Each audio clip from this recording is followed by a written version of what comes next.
What about changes that admins are making as well? So let's say that you've added a new field, maybe you've added a new flow, and you want to also get that updated in Salto. So here I've actually already created a deployment in Salto called add new flow. So with Salto, the way that deployments are going to work is you can run a comparison inside of Salto that's going to compare those two environments next to each other. So in my case, my UAT environment and my production environment.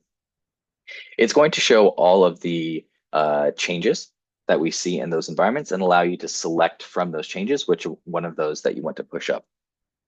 I've already gone ahead and started this deployment. I've already added this particular flow. And as soon as I add that flow to the deployment, Salto is going to run that impact analysis or dependency analysis behind the scene and make sure that we have everything that we need to make that deployment successful. So in this case, I'm actually missing this custom field in production. And also that flow that this flow itself is calling is also missing in production. So I need to go ahead and add both of those to the deployment. Now, if I come back to the selected column, now I can see that I've got those flows selected, and I've also got that custom field that has been added. Now, something that we heard at Dreamforce as well is even with those organizations that have very mature DevOps process, dealing with profiles, dealing with field level security can be quite tricky. And we saw many organizations just choosing to kind of omit that from their change process and doing those directly in the org, directly in the environments instead of accidentally overwriting the profiles, making those changes. So with Salto, what we can do is when a field is selected to add to the next environment, if you notice down here, it says that it's being referenced by by all of these different profiles. Now, Salto is unique in that if I were to select all 9 of these changes, all 9 of these profile changes, Salto will only deploy that specific change that's being made to that profile. What I mean by that is if I go into, for example, maybe the solutions manager profile, you can see here that the difference between these profiles in UAT and prod is vast. There's a lot of different permissions, a lot of different custom fields.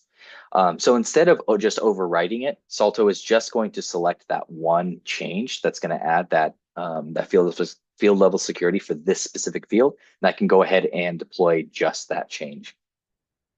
So again, even though I've selected all 9 of these profiles to be deployed, Salto is actually just targeting the changes related to this specific field to be deployed.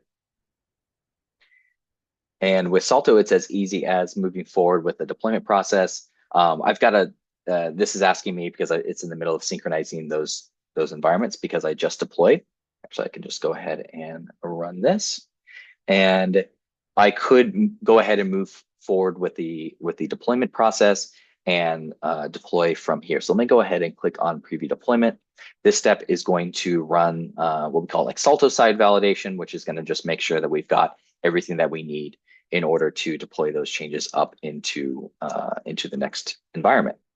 And here I can see, going back to that deployment where I was adding a new flow, I've already gone through the kind of first round of Salto side validations, again, just making sure we've got all those dependencies in place, which we do, and I can go ahead and run my validation in Salesforce to deploy those changes after the validation runs. Assuming that it passes, I can go ahead and deploy those changes into production. All right.